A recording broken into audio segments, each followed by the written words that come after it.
मजेदार किया जो कल हमने यहां बोला भी था प्रश्न, वो बड़ा मजेदार था। हमने कल आपसे पूछा था कि क्या तुमने वो पाया जिसको पाने के बाद कुछ पाया नहीं जाता? क्या तुमने वो प्राप्त कर लिया जिसको प्राप्त करने के बाद फिर कुछ पाया नहीं जाता?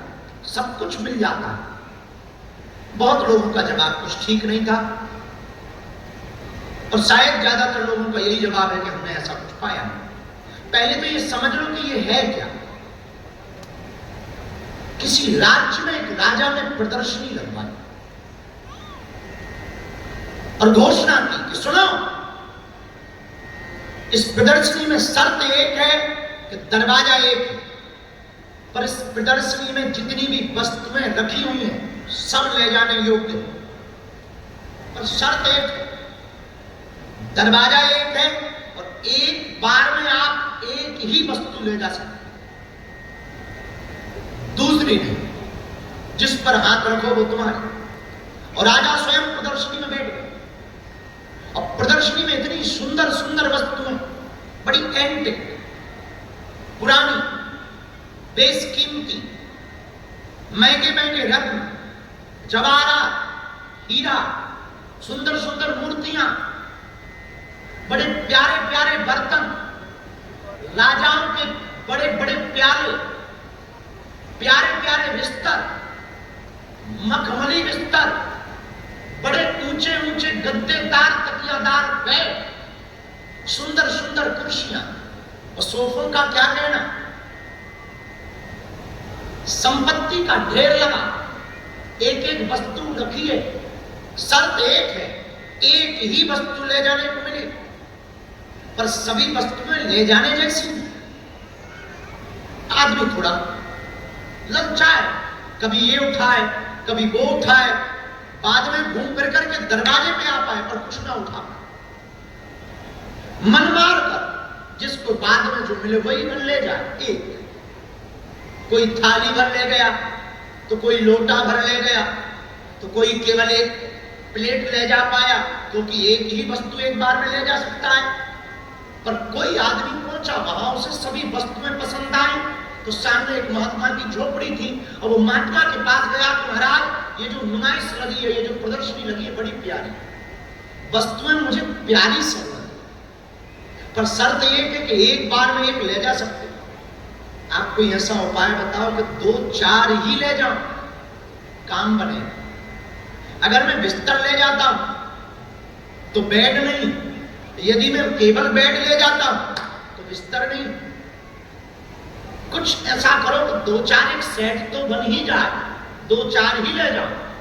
महात्मा ने मंत्र दिया, इधर आ, 2-4 छोड़, पूरी प्रदर्शनी की नुमाइश तेरी होगी। कैसे? इधर आ। कान में एक मंत्र बुदबुदाया और वो मंत्र काम करता है। पता है महात्मा ने क्या कहा कान में? गजानन, तुमने पूछा क्या तुमने वो पाया जिसको पाने के बाद कुछ पाया नहीं जाता, सब कुछ पा लिया जाता? ये वही मंत्र महात्मा ने दिया कान में। उस व्यक्ति के कान में महात्मा ने जाके कहा, उस प्रदर्शनी में वस्तुएं रखी हैं, एक कोने पर राजा बैठा है तो राजा के ऊपर हाथ रख दे। जा, जो राजा बैठा है, जिसने ये प्रदर्शनी लगा रखी है, जिसने ये नुमाइश लगा रखी है, जिसने ये बहुत शान शौकत के साथ ये व्यवस्था कर रखी, तू उसके ऊपर हाथ रख दे। वो पूछेगा ये क्या है तो कह देना तू चल मेरे साथ। हमें नहीं चाहिए वस्तुएं। हुआ भी यही, व्यक्ति घुसा, सीधा राजा के सिर पर हाथ रखा तो मंत्रियों ने रोका, क्या कर रहा है? बोले यहाँ पर लिखा है कि एक वस्तु पर हाथ रख सकते। मुझे तो राजा भी वस्तु लग रहा है, मुझे ये राजा चाहिए। राजा बड़ा चौंका। राजा जब चौंका और राजा के सिर पर हाथ रख दिया तो शर्त ये थी कि यहाँ जितना भी रखा है एक कोई ले जा सकते हो। अब बोला राजा चल हमारे साथ। मंत्री बोले ऐसे तो राजपाट बर्बाद हो जाएगा। तो बोले पर एक दूसरी मेरी भी शर्त है। बोले क्या? राजा को तुम वापस ले लो, जितनी प्रदर्शनी में वस्तुएं रखी है वो हमें दे। और हो गया किस्सा। गजानन, परिणाम व्यक्ति पा गया पूरी वस्तुएं। वही हम तुमसे कहना चाहते हैं, तुम जगत की वस्तुओं को एक एक करके चुनोगे तो तुम वो नहीं पाओगे जिसको पाने के बाद कुछ पाया नहीं जाता। जिस दिन तुम जगदीश को चुनोगे तो तुम वो पाओगे जिसको पाने के बाद कुछ पाया नहीं। जय श्री राम। यही वो उपाय है। ब्रह्म को पा लेने के बाद, सच्चे सदगुरु को पा लेने के बाद, एक गुरु को पा लेने के बाद हमें लगता है गोविंद ना मिले तो गुरु मिल जाए, क्योंकि गुरु से गोविंद को समझाए। जग रूठे तो गुरु बचाए, गुरु रूठे तो कौन बचाए। गुरु से तो तुम गोविंद को पा सकते हो। और हमसे कोई पूछे तो कोई श्रेष्ठ गुरु बताओ, हमें तो एक ही याद आता है। हमारी नजर में एक गुरु से जय जय जय हनुमान गोसाई, जय जय जय हनुमान गोसाई, जय जय हनुमान गोसाई। गजानन तुम गुरुदेव के ऊपर हाथ रख, गुरुदेव के चरणों में हाथ रख दो, गोविंद भी तुम्हारे हो जाएंगे और संसार की वस्तुएं भी तुम्हारी हो जाएंगी। गुरुदेव के चरणों में हाथ रखना, यही उपाय है। पर वो गुरु कौन? एक हनुमान जी जैसा दूसरा गुरु कौन हो सकता है? जय जय जय हनुमान जय जय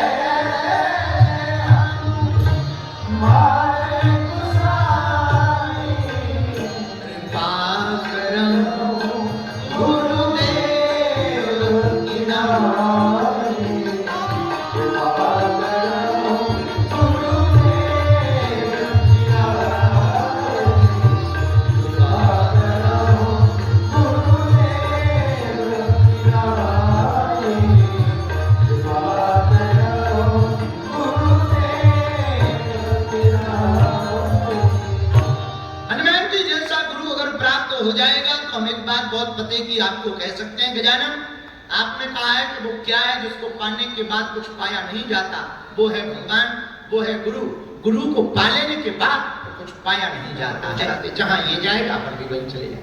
कोई परिचय नहीं, ड्राइवर कौन है, कहाँ का है, गाड़ी कहाँ की है, स्टेशन कहाँ जाना है, क्या है, कोई लेना देना नहीं। पर कुछ दिखाई नहीं पड़ रहा, इसलिए गाड़ी के पीछे गाड़ी लगा देते हैं। ऐसे ही संसार सागर की जिंदगी की गाड़ी में, रोड पर, सड़क पर जब कुछ दिखाई ना दे तब सदगुरु की गाड़ी के पीछे अपनी जिंदगी की गाड़ी को लगा देना चाहिए। जय श्री राम। सदगुरु की गाड़ी के पीछे अपनी जिंदगी की गाड़ी को लगा देना चाहिए। जहां जहां गुरु जाएंगे वहां तुम चले जाओगे। हाँ, पर ध्यान रखना, पर गुरु ऐसा ना हो कि खुद गड्ढे में गिरे, तुम्हारा एक्सीडेंट करवा, ये भर ख्याल रखना। पर ये भी ख्याल पॉसिबल संभव कि हम गुरु को देखें कि सही है कि गलत है। एक उपाय इसका है, जो अपनी पूजा करवाए वो नहीं हो सकता, जो तुम्हारी बाहें पकड़कर गोविंद की पूजा करवाए वो गुरु हो सकता है। इतना बहुत बारीकी अंतर, इसको समझने जैसा अंतर है। क्योंकि आजकल बहुत से लोग हमें मिलते बोले गुरु जी हम गलत जगह पर, अरे कोई गलत सही जगह होती नहीं है, तुमने ध्यान नहीं दिया। थोड़ा सा ध्यान देना, अपनी पूजा जो करवाए वो गुरु नहीं हो सकता। पर गुरु कौन? गुरु तो रास्ता बताने वाला, पथ प्रदर्शक होता है। गुरु तो गोविंद से मिलाने का काम करता है। अब वो कौन हो सकता? जय जय जय हनुमान गोसाई,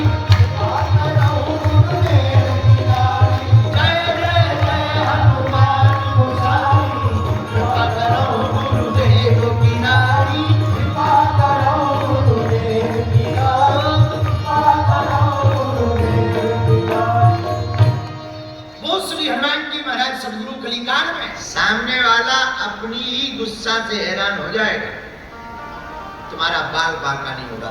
गजानन, हम आपको कहना ये चाह रहे हैं, ना तुम ताली में फंसो, ना तुम गाली में फंसो, दोनों से परे हो जाओ। सुख में इतराओ मत, दुख में घबराओ मत। आने दो विपत्तियों को, तुम निमंत्रण भी मत दो पर दुत्कारो भी मत। तुम सत्कार भी स्वीकार मत करो पर दुत्कार भी स्वीकार मत करो। तुम अपमान भी स्वीकार मत करो पर सम्मान भी स्वीकार मत करो। तुम तो बने रहो, सम ठहरे रहो, पानी की तरह ठहरे रहो, चांद की तरह। कोई फर्क नहीं पड़ता चांद को, कोई चांद को कोई चांद की उपमा देता है, कोई चांद को गालियां देता है, कोई चांद पर कीचड़ फेंकने की बात करता है। कई बार धूल ऊपर उड़ करके जाती है, कई बार धुंध ऊपर उड़ करके जाती है। मैं अभी चांद तक पहुंच जाऊंगी। बड़े बड़े पक्षी दौड़ लगाते हैं, ऊपर उड़ते हैं। मैं चांद पे पहुंच के बताऊंगा, चांद को कोई फर्क नहीं पड़ता, चल रहा अपनी मस्ती में। तुम चंद्रमा की तरह हो जाओ, ठहर जाओ। तुमने कहा दुख से बचने का उपाय क्या है, और तो कोई दूसरा उपाय नहीं। बुरा मत मानना, दुनिया के जितने भी गुरु हैं वो कभी भी परिस्थिति नहीं बदलते हैं। और इस भरोसे में मत रहना कि तुम गुरु के पास जाओगे तो वो परिस्थिति बदलेंगे। गुरु तो हमेशा मन स्थिति बदलता है। गुरु तो मन की स्थिति को बदलता है, जीने के तरीके को बदलता है, दुख के देखने को तरीका बदलता है। किसी महात्मा के पास एक आदमी गाय लेके गया, महाराज ये गाय स्वीकार करो। ओहो बहुत बढ़िया, लाओ लाओ लाओ लाओ, बहुत अच्छा है, स्वीकार की। अरे ठाकुर तेरा धन्यवाद है, अब तो चकाचक रबड़ी मालपुआ होगा, बढ़िया खीर बनेगी, रोज ठाकुर जी को भोग लगेगा, बड़ा आनंद आएगा। भैया अब तो गौ माता आ गई है, दूध देती है, हाँ हाँ महाराज 5 लीटर, ओ फिर तो बड़ा आनंद है, अब तो गाय हो गई। पर 4 दिन बाद वही चेला गाय वापिस ले गए। जो दे गया था वो ले गया, क्योंकि चेला भी भिवंडी का था। अब गुरुजी में तो कोई फर्क नहीं पड़ा, पर गुरुजी के चेलों का मुंह लटक गया। क्या हुआ? महाराज गाय दे गया था, आज ले गया। पर ले क्यों गया ये तो नहीं पता महाराज, पर ले तो गया है, पर मुंह क्यों लटका है? अच्छी खासी गाय थी, दूध की व्यवस्था हो गई थी, बढ़िया खीर बन रही थी, बढ़िया चमचम बन रहे थे, आनंद आ रहा था। अब सब बंद हो गए। महात्मा बोले ए ठाकुर भला हुआ, ले चेले बोले भला हुआ।